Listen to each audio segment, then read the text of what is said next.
Assalamualaikum warahmatullahi wabarakatuh. Selamat datang teman-teman. Oke, hari ini kita akan membahas tentang bagaimana membuat sebuah karangan argumentasi. Ya, jadi maksud dari karangan argumentasi ini adalah kita menyampaikan sebuah pendapat, opini, dan segala macam dalam bentuk tulisan. Nah, jika teman-teman memiliki sebuah pendapat, apalagi kita ini mahasiswa, itu ada baiknya untuk menyampaikan pendapat itu dalam bentuk tulisan atau gagasan. Nah, eh, di sini kita coba bahas sebuah judul ya yang menampilkan sebuah masalah. Misal, masalahnya adalah pengaruh sistem pendidikan terhadap eh, pengaruh sistem pendidikan terhadap apa ya yang enak, kemandirian belajar deh.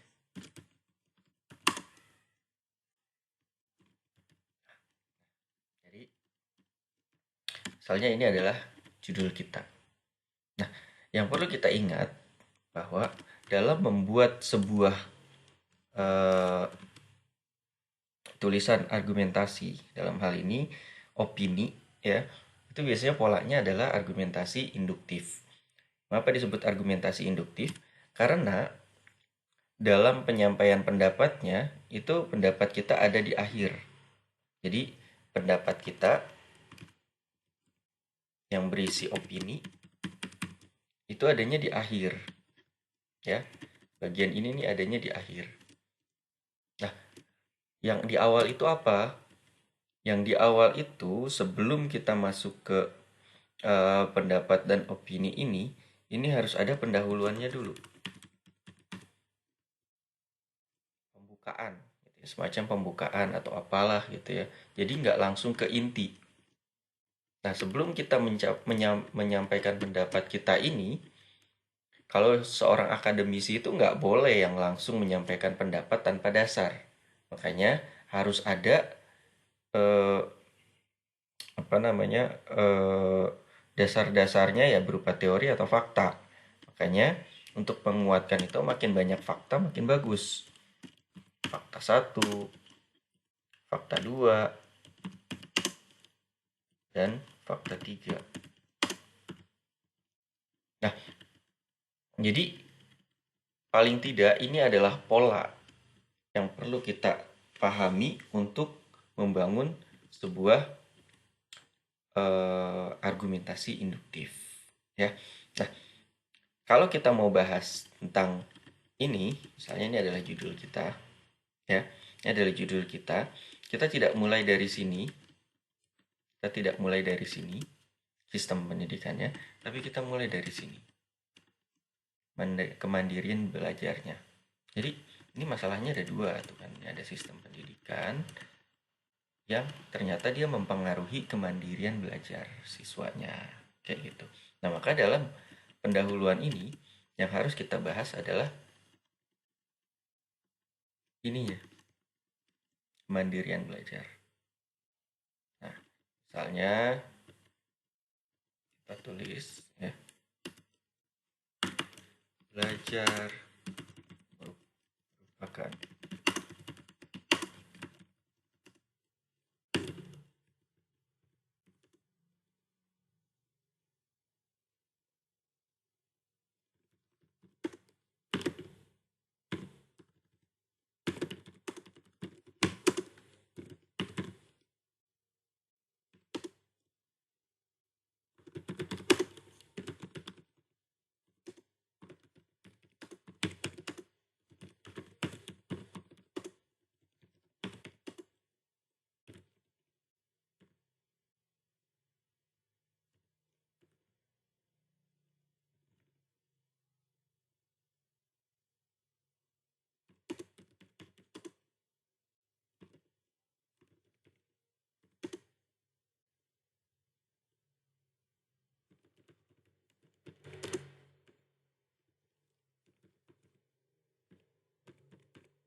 Misalnya ini adalah eh, paragraf pembukanya ya. Nah, jadi eh, kita bahas itu tentang ini nih, kemandirian belajar. Tapi kan kita nggak bahas langsung ke kemandirian belajarnya, tapi kita bahas ke belajarnya dulu. Ya, dari belajar mana mana mana masuklah ke kemandirian belajar kayak gitu. Nah, ternyata banyak yang mendorong kemandirian belajar ini. Salah satunya adalah ini ya. Jadi baru masuk ke sini. Nah, kita mau bilang ini mendorong kemandirian belajar gitu. Tapi faktanya apa? Nah, itulah yang perlu kita jabarkan di sini. Di fakta-fakta itu gitu ya. Nah, makanya eh, di sini harus kita temukan faktanya itu apa. Sal.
Oke.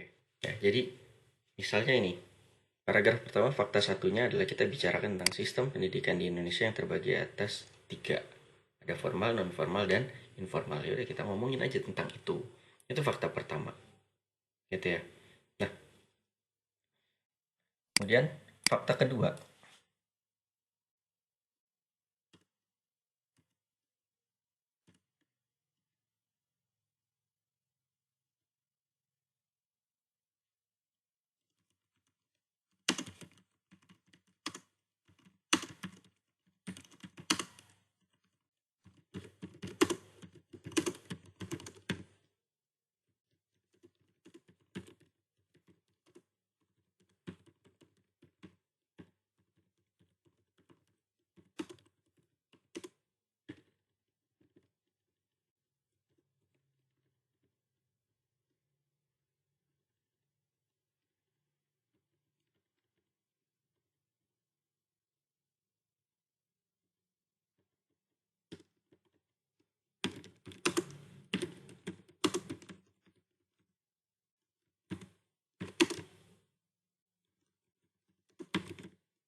2. Jadi yang namanya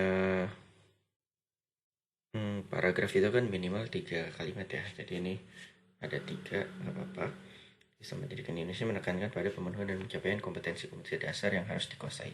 Nah, makanya ini di penjelasannya ada 2 kalimat gitu. Nah, ini fakta yang ketiga gitu ya. Kemudian kita ngomongin lagi fakta yang ketiga itu apa nih yang nggak bisa dibantah gitu ya tentang sistem pendidikan ini. Oke.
Oke, ini fakta yang ketiga misalnya ya.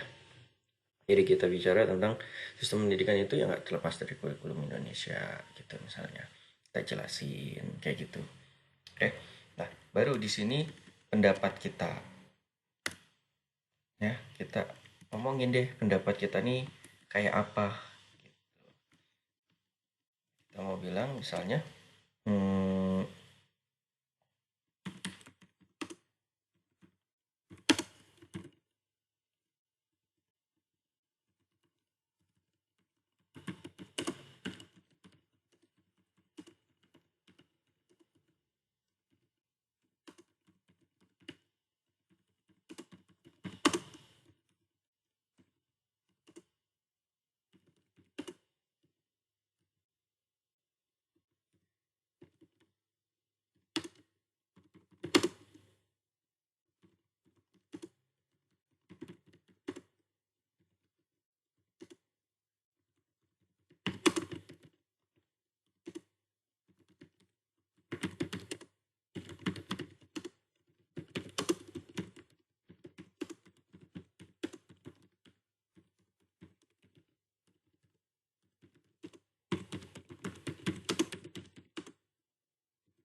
Jadi misalnya ini adalah pendapat kita.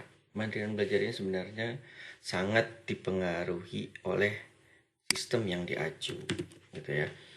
Jika sistem pendidikan formal sekolah dasar, kemandirian belajar dapat dicapai melalui pembimbingan intensif yang jelas dan terarah.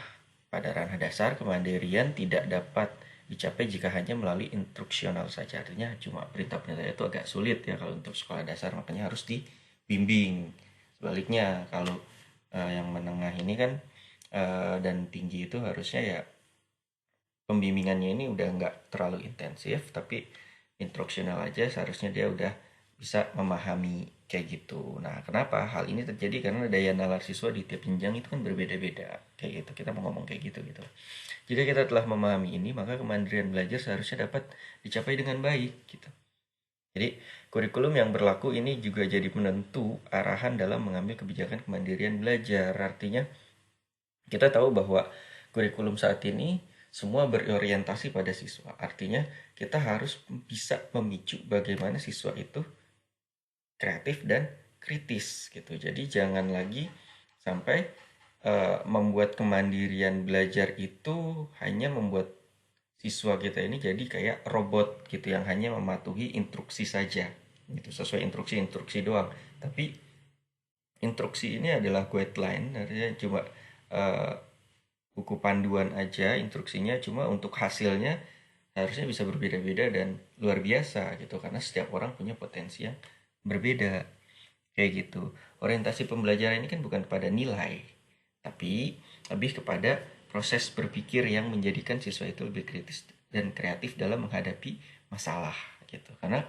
orientasinya membentuk pola pikir ya, bukan dari hasil gitu, karena siswa ini bukan produk, siswa ini manusia gitu. Nah, sama gitu juga dengan kita. Maka kita juga harus memahami bahwa selama proses pembelajaran yang sudah kita lalui, kita udah dapat hasil apa nih? Seharusnya kita sudah berada pada tahap memiliki berdaya nalar yang tinggi. Seperti itu. Jadi jangan cuma ketika ada instruksi kita mengartikan instruksi itu cuma sebatas tekstual saja, tapi kita gunakan daya nalar kita untuk berpikir kreatif dan kritis, yang kemudian kita resource, kita observasi lagi, kita lihat di mana kita yang kerja, kita yang aktif sampai kita memahami itu sendiri. Karena sekarang itu orientasinya adalah kita harus bisa learn it by do it gitu loh. Jadi kalau kita nggak mau observasi, kita nggak mau melihat, kita nggak penasaran gitu, nggak muncul rasa penasaran, maka kapasitas kita, kompetensi kita ya akan segitu aja.